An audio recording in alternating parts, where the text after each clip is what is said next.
ఓం శాంతి. ఇప్పుడు మనం డాక్టర్ సచిన్ భాయ్ చెప్పినటువంటి బ్రహ్మకుమారి ఒక అభినవ క్రాంతి సంపూర్ణ యజ్ఞ చరిత్రలో భాగంగా ఈరోజు మనం 89వ ఎపిసోడ్ని విందాము.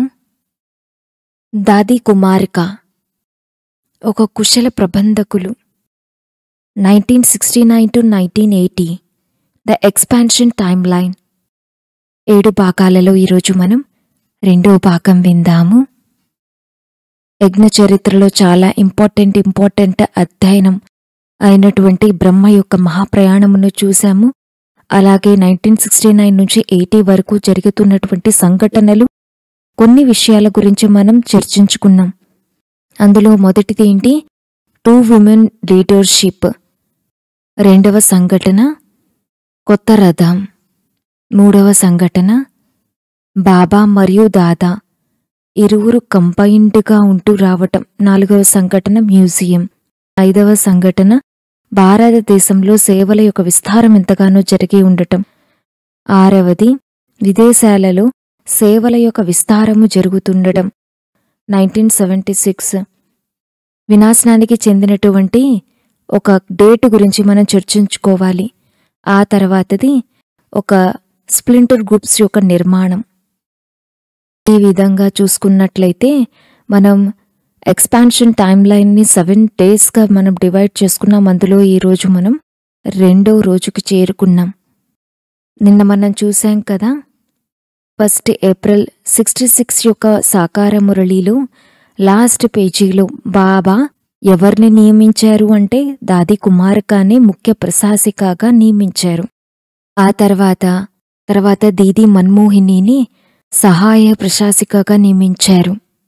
ఎప్పుడైతే బ్రహ్మ బాబా శరీరం విడిచిపెట్టారో అప్పుడు భారతదేశంలో 120 సెంటర్స్ ఉన్నాయి. కానీ ఎప్పుడైతే దాది శరీరాన్ని విడిచిపెట్టారో అప్పుడు 120 దేశాలలో సెంటర్స్ ఉన్నాయి. అందుకని దీనిని ద పీరియడ్ ఆఫ్ ఎక్స్పాన్షన్ అని అన్నారు. అది ఎప్పుడు అంటే 1969 నుంచి 2007 వరకు దాది ఎన్ని సంవత్సరాలు అడ్మినిస్ట్రేటివ్గా ఉన్నారో అన్ని సంవత్సరాలు భారతదేశంలో సేవలు ఎంతగానో విస్తరించాయి. దాది ప్రకాశ్మణి గారి యొక్క అడ్మినిస్ట్రేషన్ గురించి ఈరోజు మనం కొన్ని విషయాలను చూద్దాము. దాంతో పాటు సమయం ఉన్నట్లయితే 2వ పాయింట్ అయినటువంటి 2వ రథమును గురించి కూడా ఈరోజు తెలుసుకుందాం. 69లో మొట్టమొదటిసారి కుమారీల బట్టీని పెట్టడం జరిగింది. ఈ బట్టీని పెట్టాలనుకున్నటువంటి ఉద్దేశం ఏంటి అంటే కుమారీల యొక్క ట్రైనింగ్. దాని నుంచి వచ్చినటువంటి వారందరూ కూడా ఇప్పుడు పెద్ద పెద్ద సేవల కోసం నిమిత్తంగా అయినటువంటి వారున్నారు. ఇప్పుడు కాదు, 36, 37లోనే బాబా ఎప్పుడైతే కశ్మీర్ వెళ్లారో అప్పుడు 5 పక్షులను నిమిత్తంగా చేసి వెళ్లాను అని అన్నారు. అంటే 5 కన్యలను నిమిత్తంగా చేశారు అని అన్నారు. అందులో దాది ప్రకాశ్మణి గారు కూడా ఉన్నారు.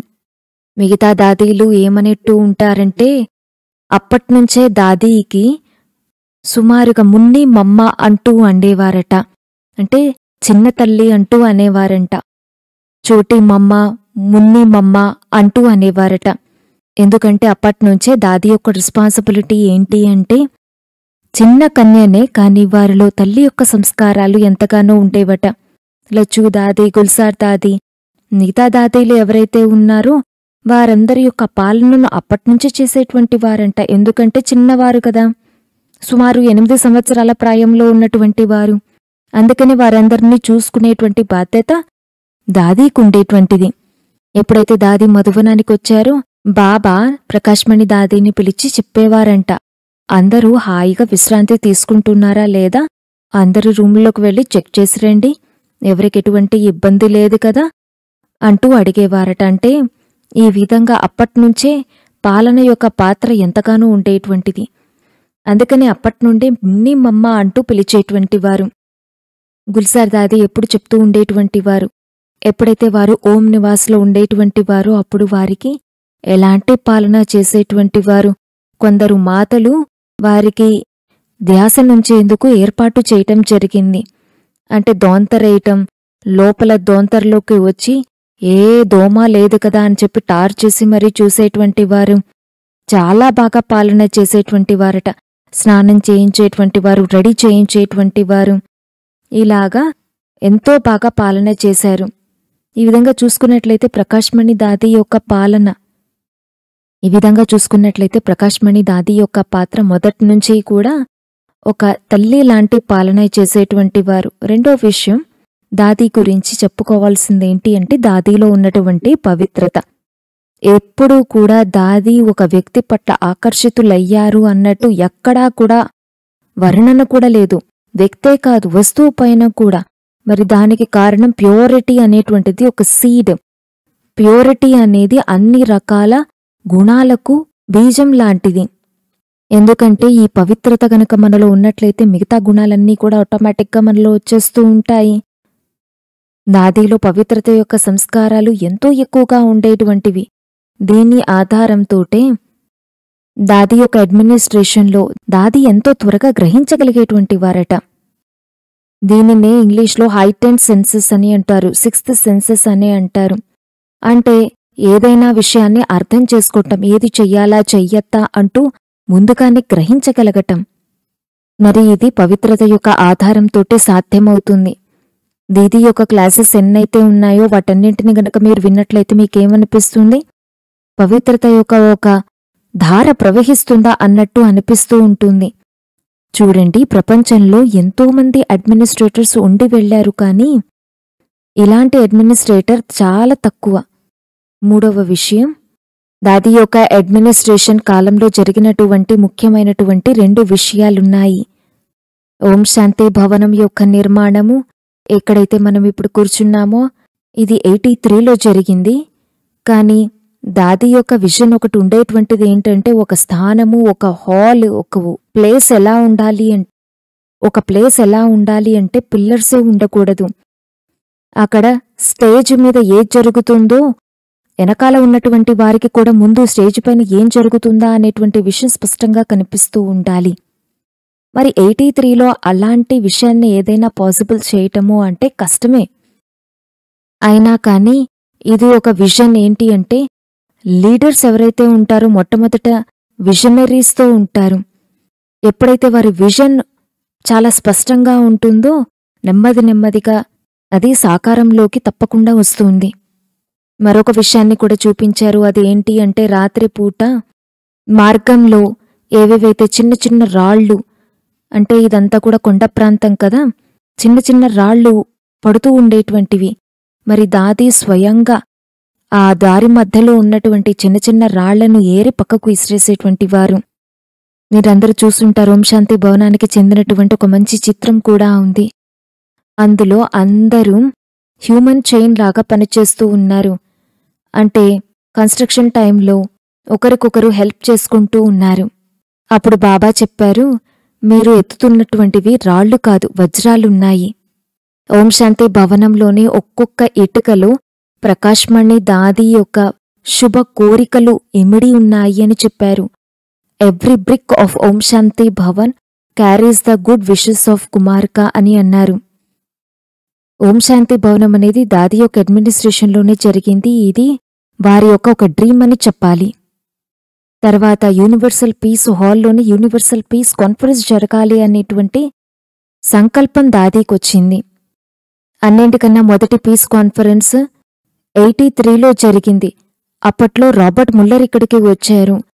ఆ సమయంలో ఆ కాన్ఫరెన్స్లో అనేక మంది న్యూస్ రిపోర్టర్స్ వచ్చారు. కేవలం జర్నలిస్ట్లే కాదు, ఎడిటర్స్ వచ్చారు, చీఫ్ ఎడిటర్స్ కూడా వచ్చారు. న్యూస్ పేపర్ ఎవరైతే పబ్లిష్ చేసేటువంటి వారందరూ కూడా వచ్చారు. దాదీని ఒక ప్రశ్న అడిగారు. అది ఏంటి అంటే, మీరు ఇంతమందిని ఇక్కడ తీసుకొచ్చేటువంటి విషయంలో ఎలా మిమ్మల్ని మీరు మేనేజ్ చేశారు అని అంటే, చూడండి, ఉదాహరణకి కేవలం ఏదైనా కాన్ఫరెన్స్ జరిగినట్లయితే ఊరికే జర్నలిస్టులు మాత్రమే వస్తారు. కానీ ఇక్కడ చూసినట్లయితే మీడియాకి సంబంధించినటువంటి 83లోనే ఎంతమంది వచ్చారు అంటే, ఇంతమందిని ఏ విధంగా మీరు పిలిచారు అని అడిగితే దాది అన్నారంట, నేనేమీ చెయ్యలేదు, ఇది వారి నాన్నగారి ఇల్లు, వారి నాన్నగారి ఇంటికి వారు వచ్చారు, వారిని వారి తండ్రి పిలిచారు అని అన్నారు. ఈ విధంగా 1983లో సెకండ్ కాన్ఫరెన్స్ జరిగింది. అక్కడ UN డైరెక్టర్ శైలి వారు వచ్చారు. వారు కూడా దాదీతోటి ఒక ప్రశ్న అడిగారు. అది ఏంటి అంటే, ఈ కాన్ఫరెన్స్లో సుమారుగా 3000 మంది వచ్చి ఉన్నారు. 1000 మంది వీవీఐపీసే ఉన్నారు కదా. Don't you get stress? చూడండి, దాదినేమని ప్రశ్న అడిగారు, మీకు స్ట్రెస్ అనిపించటం లేదా? ఒక వీవీఐపీని మేనేజ్ చేయటం అంటేనే ఎంత కష్టమైనటువంటి విషయం. రోజంతా కూడా వారి వెంట పడవలసి ఉంటుంది. మీకు టీ కావాలా, వారికి సైట్ సీన్స్ చూపించటం, ప్రోగ్రాంకి తీసుకెళ్లటం, మళ్ళీ ప్రోగ్రాం నుంచి రిటర్న్ రూమ్లోకి తీసుకొని రావటం. అంటే సుమారుగా 3000 మంది వచ్చారు. అందులో 1000 మంది వీవీఐపీసే ఉన్నారు. ఆల్ ఓవర్ ద వరల్డ్ నుంచి వచ్చారు. అప్పుడు దాదీని అడిగారు, మీరు ఇంతమంది వీఐపీస్ని పిలిచారు, మీకేమీ స్ట్రెస్ అనిపించట్లేదా అని అంటే, అప్పుడు దాదీ అన్నారు, నాకెందుకు స్ట్రెస్? వారిని వారి తండ్రి పిలిచారు. ఇది వారి నాన్నగారి ఇల్లు. అందుకని నేను ఏ విషయం పైన స్ట్రెస్ చూపించాలి? నేనైతే పిలవలేదు వీరిని. అందుకని దాది ఎప్పుడు ఏమంటూ ఉంటారంటే, నేనెప్పుడు కూడా స్వయాన్ని హెడ్గా భావించను. హెడ్ అనుకోవటము అంటేనే హెడేక్ రావటం. హెడ్ అనుకోవటము అంటే ఇతరులని కంట్రోల్ చేయటం కదా. నువ్వు ఇది చేయి, అది చేయి అంటూ గట్టిగట్టిగా అనటం. లేదా నువ్వు నన్ను అడగకుండా ఎందుకు ఈ విషయం చేశావు? ఇదేంటి అంటే సంఘర్షణ యొక్క స్థితి. అంటే ఒక్కొక్క విషయాన్ని నేను చెప్పకుండా నువ్వు అసలు చేయకూడదు, నాకు తెలియకుండా అసలు ఏది జరగకూడదు అంటూ ఇదొక బాసిజం ఉంటుంది. టఫ్ బాసెస్ ఈ విధంగా ఉంటారు. ఎప్పుడు కూడా టెన్షన్లో ఉంటూనే ఉంటారు. అడిగితే ఇరిటేట్ అవుతుంటారు. అడగకపోతే అసలు నన్ను అడగకుండా ఎందుకు చేశావు అని అంటుంటారు. రెండు వైపులా మనకి తిడుతూనే ఉంటారు. అయితే దాదేని పిలిచేరి అడిగారనమాట, మీకు స్ట్రెస్ అనిపించట్లేదా అని ఈ విధంగా. ఆ తర్వాత కాన్ఫరెన్స్లోనే మరొక ప్రశ్న అడిగారు. ఏంటంటే, దాది మీరు ఇంతమంది ఫాలోవర్స్ని తయారు చేసి ఉంచుకున్నారు అంటే, వెంటనే దాది అన్నారంట, ఫాలోవర్సా? వీరందరూ కూడా నా సోదరి సహోదరులున్నారు. వీరందరూ ఫాలోవర్స్ కాదు. వీరందరూ కూడా నా ఫాలోవర్స్ కాదు. వీరు లీడర్స్ ఉన్నారు. వీరందరూ కూడా ఒక స్పిరిచువల్ లీడర్స్ ఉన్నారు. అవతరించినటువంటి వారు, ప్రపంచాన్ని మార్చేందుకు అవతరించినటువంటి వారున్నారు అంటూ ఏ విధమైనటువంటి ఒక యుక్తి ఉండేటువంటిది. ఏమిటి అంటే, ఏ ప్రశ్నైనా అడగండి, ఎంత బాగా అర్థం చేయించేవారు, ఎంత మంచి సమాధానం చెప్పేటువంటి వారు. ఉదాహరణకి ఎవరినైనా కానీ ఒక పెద్ద లీడర్ని, మీకు ఇంతమంది ఫాలోవర్స్ ఉన్నారండి, ఇంతమంది ఫ్యాన్స్ ఉన్నారు అంటే, ఉండండి, ఉండొచ్చు, ఏం చేయను అంటూ ఈ విధంగా అంటూ ఉంటారు. నాలో ఆ విశేషత ఉందండి అంటూ దాన్ని వెంటనే యాక్సెప్ట్ చేసేస్తూ ఉంటారు. కానీ దాది చూడండి ఏమని సమాధానం చెప్పారు, వీరందరూ ఎవరు అంటే లీడర్స్ అని అన్నారు. ఏవేవైతే సేవలను అందిస్తూ వచ్చారో వాటన్నింటికి హాజీ అంటూ వెంటనే దాన్ని స్వీకరించేటువంటి వారు. 1950లో కూడా మనం చూశాం కదా, దాదీకి జపాన్కి వెళ్ళండి అని చెప్పటం జరిగింది. రెడీ అయిపోయారు. మరి ఈ విధంగా జపాన్ నుండి ఎన్నో ప్రాంతాలకి తిరుగుతూ 1 ఇయర్ దాటిపోయిన తర్వాత ఎప్పుడైతే రిటర్న్ వచ్చారో అప్పటికి యజ్ఞం యొక్క స్థానం అనేది పూర్తిగా మారిపోయింది. 3 నెలలు 6 నెలల కోసం వెళ్ళినటువంటి వారు సుమారు 1 ఇయర్ దాకా బయటే ఉన్నారు. అయితే ఇవన్నీ చేసుకుని ఎప్పుడైతే రిటర్న్ వచ్చారో యజ్ఞం అనేది బ్రిడ్జ్కోటకి స్థానాంతరితమైపోయింది. రిటర్న్ వచ్చేటప్పటికి కోటా హౌస్కి చేరుకున్నారు. వెళ్ళిందేమో బ్రిడ్జ్కోటిలో ఉన్నప్పుడు, కానీ రిటర్న్ వచ్చేటప్పటికి కోటా హౌస్కి వచ్చేశారు. ఎప్పుడైతే దాది జపాన్లో ఉన్నారో రమేష్ భాయ్ బాబాతోటి ఏమని చెప్పారంటే, ఇక్కడ ఒక గీతా పాఠశాల యొక్క సంస్థ ఉంది, భగవద్గీత యొక్క సంస్థ ఉంది. దాని యొక్క చీఫ్ శివ్ పాండురంగ శాస్త్రి వారు కూడా అక్కడ కాన్ఫరెన్స్కి వెళుతూ ఉన్నారు. వారు బ్రహ్మచారి ఉన్నారు. ఒకవేళ గనక ప్రకాశ్మణి దాది, రతన్ మోహిని దాది వారికి కూడా జపాన్లో కొంత భోజనం గురించి గనక చూసుకున్నట్లయితే బాగుంటుంది బాబా అని అన్నారు. అందుకనే ఎన్ని రోజులైతే అక్కడ కాన్ఫరెన్స్ జరిగిందో మధ్యాహ్నం పూట అంటే వారు అటెండ్ అయ్యింది 3 కాన్ఫరెన్సెస్. అంటే ఫస్ట్ కాన్ఫరెన్స్ అయితే అయిపోయింది, 2nd, 3rd, 4th కాన్ఫరెన్స్ని అటెండ్ అవ్వటం కోసం వెళ్లారు. ఈ విధంగా ప్రకాశ్మణి దాది, రతన్ మోహిని దాది, కిషోర్ దాదా ముగ్గురు కూడా 2nd వరల్డ్ రిలీజియస్ కాన్ఫరెన్స్కి చేరుకున్నారు. అందుకని ఈ విధంగా పాండురంగ శాస్త్రి గారికి మీరు సేవ చెయ్యండి అంటూ చెప్పడం జరిగింది. జ్ఞానంలో రాకముందు రమేష్ భాయ్ ఒక గురువుగా ఉండేటువంటి వారు.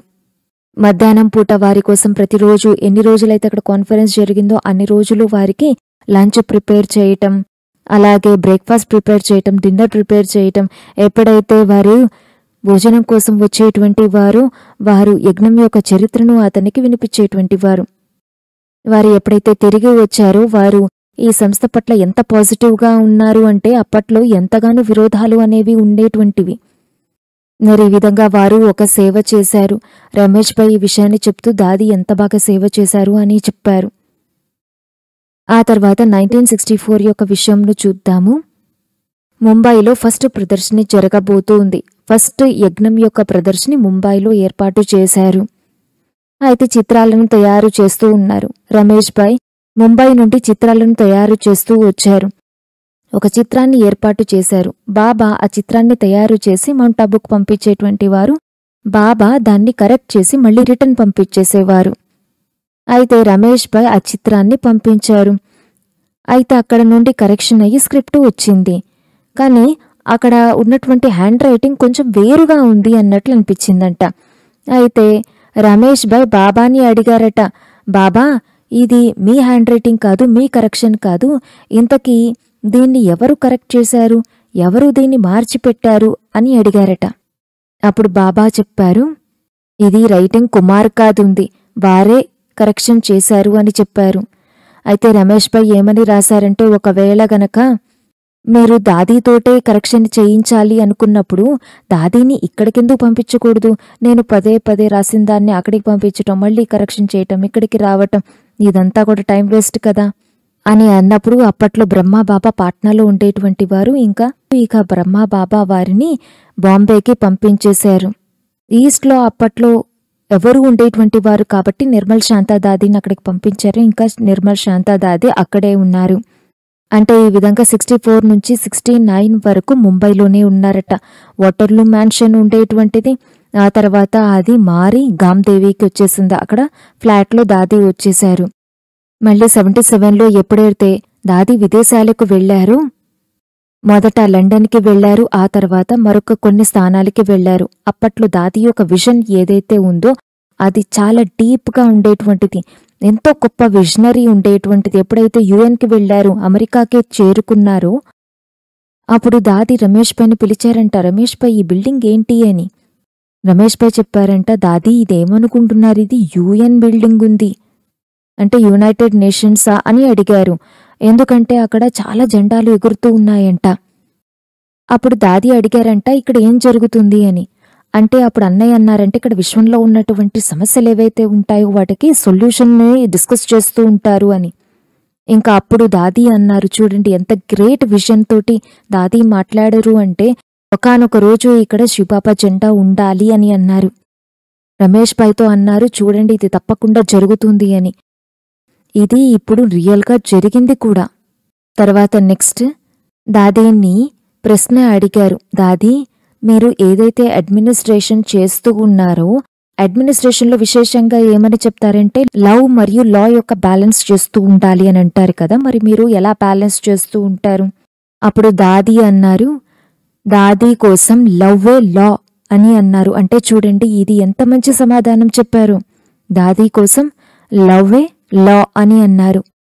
లవ్ మరియు లా యొక్క బ్యాలెన్స్ని ఉంచుకునేందుకు విధానం ఏంటి అంటే లవ్నే లాగా తయారు చేయటం. కానీ ఆ లవ్ ఎలా ఉండాలి, చాలా ఉన్నతంగా ఉండాలి.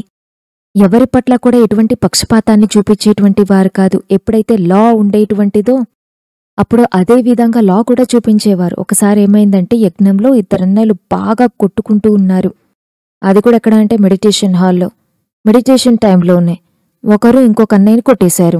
అయితే దాది దగ్గరికి ఈ విషయం వచ్చింది. అప్పుడు దాది ఏం చేశారో తెలుసా?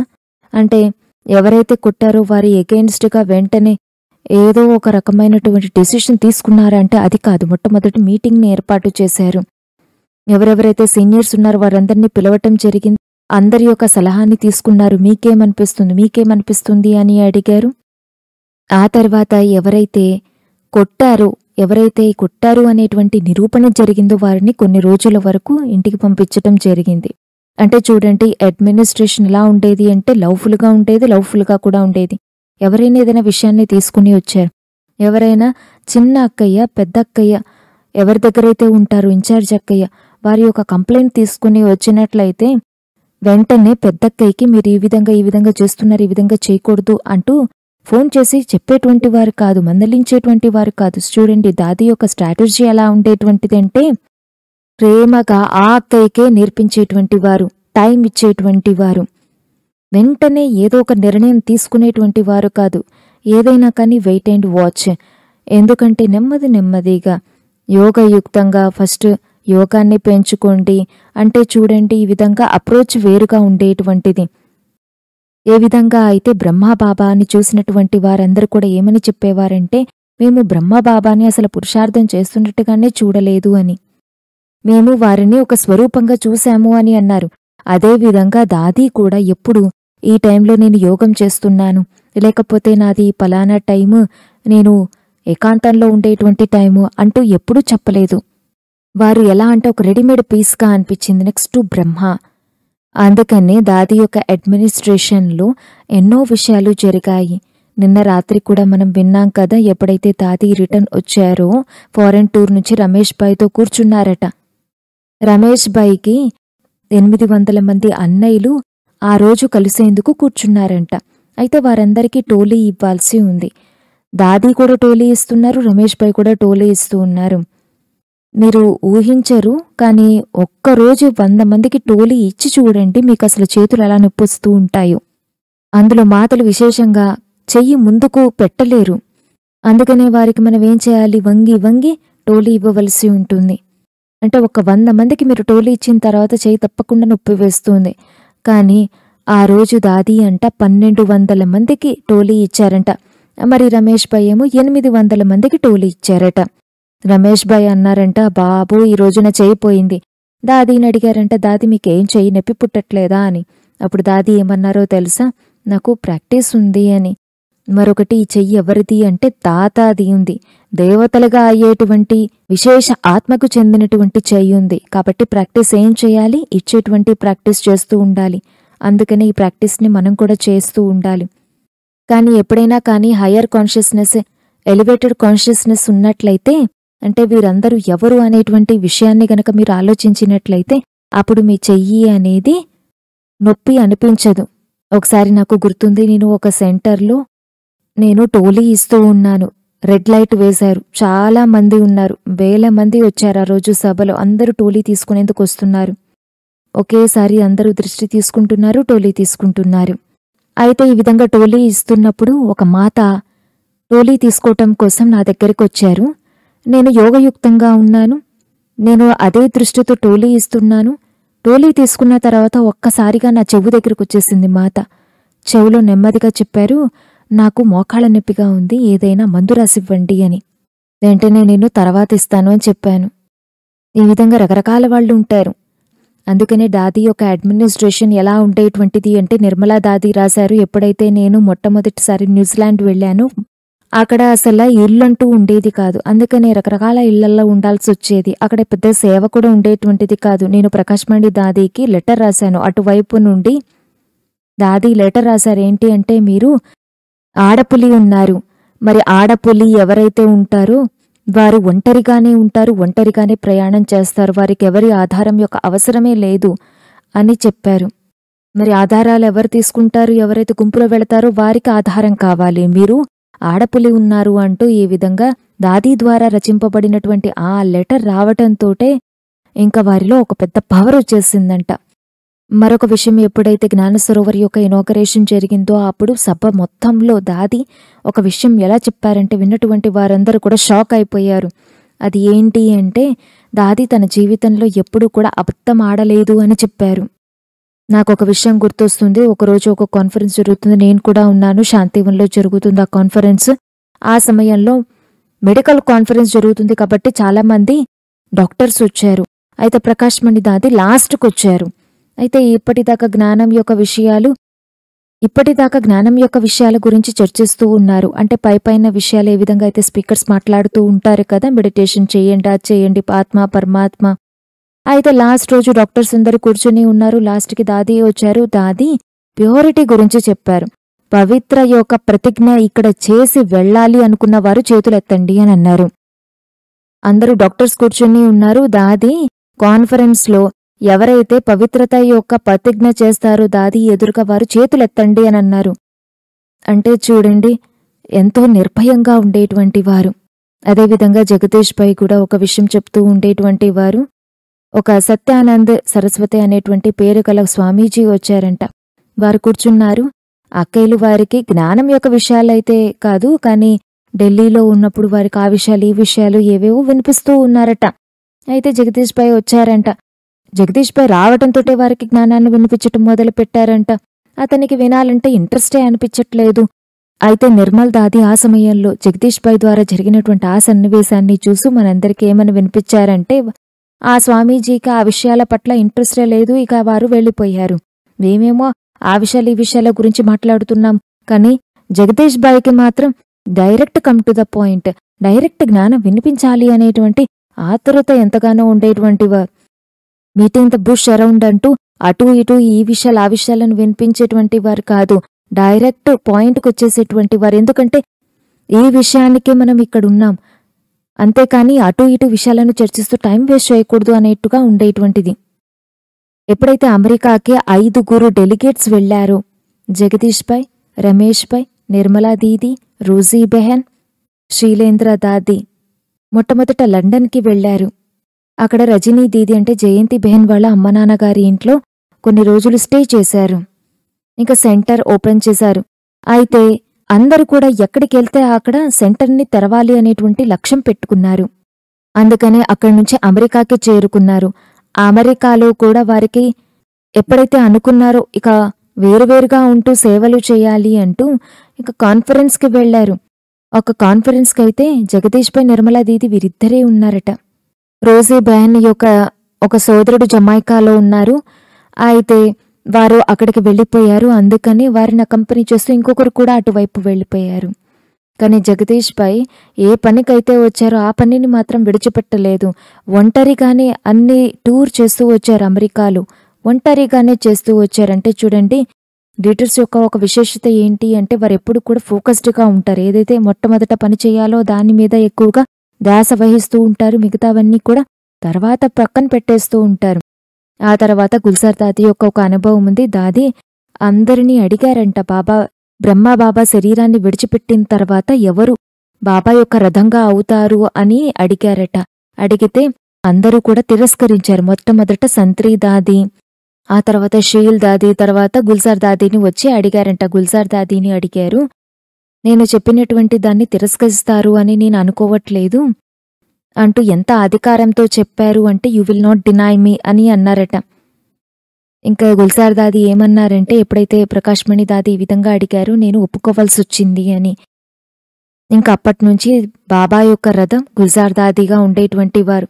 దాదీలో ఎలాంటి పవర్ ఉండేటువంటిదంటే ఎదురుగా ఉన్నటువంటి వారికి ఎస్ అని అనిపించేటువంటి వారు.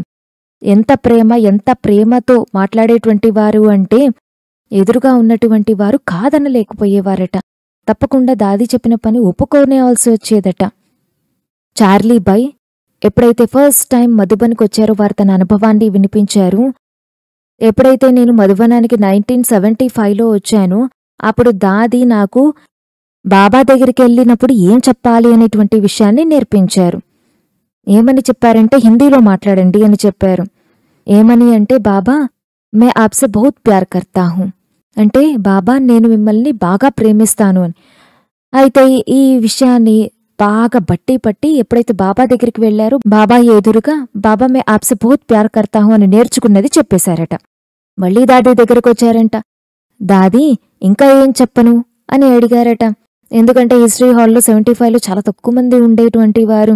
అయితే దాది మళ్లీ చెప్పారంట, బాబా దగ్గరికి వెళ్ళి చెప్పండి, బాబా మే కబ్సే ఆప్కో ఢూంఢ్ రహా థా, అబ్ ఆప్ ముఝే ఆకే మిలే హో అని అన్నప్పుడు అసలు దీని అర్థమేంటో కూడా అప్పట్లో ఆ అన్నయ్యకి తెలీదట.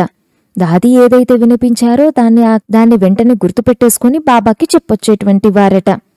తర్వాత మళ్లీ దాది దగ్గరకు వచ్చాడంట అన్నయ్య. ఇప్పుడు మూడోసారి ప్రకాశ్మణి దాది అన్నారంట, మే బందర్ హూ అని చెప్పి రాపో అని అన్నారంట. అసలు అన్నయ్యకి దాని అర్థం కూడా తెలీదు. అంటే నేను కోతిని అని అర్థం. ఈ అర్థం వారికి తెలియక వారు బాబ్దాదా దగ్గరికి వెళ్ళి బాబా మే బందర్ హూ అని చెప్పారట. బాబా నవ్వుతున్నారట. ఇక అందరూ కూడా నవ్వడం మొదలుపెట్టారంట. ఇక అన్నయ్యకి అందరూ నవ్వుతూ ఉండటం చూసి అసలు వీరందరూ ఎందుకు నవ్వుతున్నారా అని అనుకున్నారట. తర్వాత ఎవరినో అడిగితే ఎప్పుడో నాకు తెలిసింది దాది నాతో ఈ విషయాన్ని చెప్పించారు అని. చార్లీ భాయ్ మరొక అనుభవాన్ని వినిపించారు. ఏమంటే, ఎప్పుడైతే దాది మొట్టమొదటిసారి ఆస్ట్రేలియాకి వచ్చారో, అంటే మొట్టమొదట 74లో లండన్లో సేవలు ఆరంభమయ్యాయి, 75లో ఆస్ట్రేలియా, 77లో అమెరికా. ఎప్పుడైతే ఫస్ట్ టైం ఆస్ట్రేలియాకి దాది వచ్చారో అక్కడ యూనివర్సిటీ ఉంది. అక్కడ ఒక పెద్ద ప్రోగ్రామ్ని ఏర్పాటు చేశారు. అందరూ ప్రోగ్రాంలో ఉన్నారు. సిడ్నీలో ఒక యూనివర్సిటీలో చాలా మంచి ప్రోగ్రాం, పెద్ద ప్రోగ్రాం ఒకటి జరిగింది. అయితే రిటర్న్ వచ్చేటప్పటికి లేట్ అయిపోయిందంట. అక్కడ ఉన్నటువంటి వారందరూ కూడా ప్రోగ్రాంలో అటెండ్ అయ్యారు. ఇంకా అందరూ లేట్ అయ్యారు. రిటర్న్ వచ్చేటప్పటికి రావటంతోటే దాది డైరెక్ట్గా కిచెన్లోకి వెళ్ళిపోయి భోజనం ప్రిపేర్ చేయటం మొదలుపెట్టారంట. దాది కూడా ఉదయం నుంచి ఏమీ తినలేదు. అలాగే ఉదయం నుంచి సేవ చేస్తూనే ఉన్నారు. అందరూ అలసిపోయారు. కానీ దాది కూడా అలసిపోయి ఉంటారు. కానీ వారు రావటంతోటే అందరికీ భోజనం తయారు చేయటం మొదలుపెట్టారు. తీసుకొచ్చారు, అందరికీ తినిపించారట. అంటే అప్పట్లో చార్లీ అన్నయ్య వీరందరూ కూడా కొత్త కదా. వారందరూ కూడా ప్రకాష్మణి దాది గురించి చెప్తూ ఏమని ఎక్స్పీరియన్స్ చెప్పారు అంటే, దాదీని చూస్తూ ఉంటే మాకు ఒక తల్లిలాగా అనిపించేటువంటిది అని. నిన్న కూడా ఒక విషయాన్ని తెలుసుకున్నాం కదా. చిన్న కన్య ఎవరైతే ఉన్నారో 16 సంవత్సరాల కన్య, వారికి ప్రకాష్మణి దాది స్వయంగా తన సీట్ని ఆఫర్ చేశారట ట్రైన్లో. ఎందుకంటే ఆ అమ్మాయి యొక్క సీట్ కన్ఫర్మ్ కాకపోయేటప్పటికి అక్కడున్నటువంటి బస్తాలపైన కూర్చొని అలాగే నిద్రపోతూ ఉంటే చూసినటువంటి దాది తన సీట్ని ఆఫర్ చేశారు. అంతేకాని నేను ఒక ఇన్ఛార్జి, నేను పెద్దదాన్ని, నేను అలాంటి దాన్ని ఇలాంటి దాన్ని అంటూ దాదీకి ఎప్పుడూ అనిపించలేదంట. మరొక విషయం ఏంటి అంటే, బ్రహ్మ యొక్క మురళీలలో కూడా బాబా బాబా అని అంటూ ఉంటారంటే థర్డ్ పర్సన్గా సంబోధిస్తూ ఉంటారు. అదేవిధంగా దాది కూడా ఎలా మాట్లాడుతూ ఉండేటువంటి వారంటే, ఈరోజు దాదీకి పలానా సంకల్పం వచ్చింది, నాకు సంకల్పం వచ్చింది, నేనిలా ఆలోచిస్తున్నాను, ఆయ్ మాయ్ అనేటువంటి పదాలను కూడా ఎప్పుడు వారు వాడలేదు. అందుకని అడ్మినిస్ట్రేటర్ ఎలా ఉంటారు అంటే, వారి యొక్క క్వాలిటీస్ ఎలా ఉండాలో అన్నీ కూడా దాదీలో పూర్తిగా నిండి ఉన్నాయి. పూర్తి నిర్మాణ చిత్తులుగా ఉంటారు. దేనిపైన కూడా వారికి అహంకారం లేదు. గుల్జార్ దాది భోగ్ సందేశంలో బాబా గుల్జార్ దాది మరియు ప్రకాష్మణి దాదిని ఎమర్జ్ చేశారు. దాది, మీరు ఎన్నో సేవలు చేశారు, ఎంతో విస్తారం జరిగింది. మీ ఆధ్వర్యంలో మెగా ప్రోగ్రామ్స్, మేళాలు ఎన్నో జరుగుతూ వచ్చాయి. పిక్చర్స్ అంటే దాదీకి చాలా చాలా ఇంట్రెస్ట్. దాది ఎప్పుడైతే ఢిల్లీ వెళ్లేటువంటి వారు, కృష్ణానగర్ అక్కడ ఆతం ప్రకాష్ భాయ్ ఉండేటువంటి వారు చిత్రశాల ఉండేటువంటిది. దాది అక్కడికి వెళ్ళి ఒక్కొక్క చిత్రాన్ని చాలా క్షుణ్ణంగా చూసేటువంటి వారు. అంటే చిత్రాలపైన ఎంతో ఇంట్రెస్ట్ ఉండేటువంటిది. అలాగే పాటలు కూడా ఎంతో ఇంట్రెస్టింగ్గా వినేటువంటి వారు. బాబా యొక్క కొత్త కొత్త పాటలు ఏవో ఒకటి తయారు చేయాలి అని అంటూ ఉండేవారు. 18th జనవరి వస్తే చాలు బాబా పేరిట కొత్త పాటలు తయారు చేయండి అంటూ ప్రేరణ కూడా ఇచ్చేటువంటి వారు. అయితే సందేశం వచ్చింది. అది ఏంటి అంటే, దాది మీరు ఎన్నో సేవలు చేశారు, ఎంతో యజ్ఞం యొక్క విస్తారం చేశారు. అప్పుడు దాది విని ఒకే ఒక్క సమాధానం చెప్పారు. అది ఏంటి అంటే, నేను కాదు బాబా అని చెప్పారు. నేను కాదు మీరు అంటూ ఈ విధంగా ఆ సమయంలో వచ్చినటువంటి చిన్న బోక్ సందేశమే. అది విని దాది అన్నారు, మీ కాదు యు, నేనేం చేయలేదు, మీరు అంటూ చెప్పారు. అంటే ఈ విధంగా దాది యొక్క అడ్మినిస్ట్రేషన్ చాలా కాలం వరకు నడిచింది. మరియు ఎప్పుడైతే దాది అడ్మినిస్ట్రేటివ్ హెడ్గా అయ్యారో అప్పుడు వారి వయస్సు 48. ఇది చాలా చిన్న వయస్సు. ఆ సమయంలో వారికన్నా కూడా సీనియర్స్, ఏజ్డ్ పర్సన్స్ ఎంతోమంది ఉన్నారు. 48 అనేది ఒక లీడర్షిప్ కోసం చాలా చిన్న ఏజ్ అని చెప్పాలి. అయినా కానీ ఎంతోమంది వారి యొక్క లీడర్షిప్ని, ఆధ్వర్యాన్ని అంగీకరించారు. ఓం శాంతి.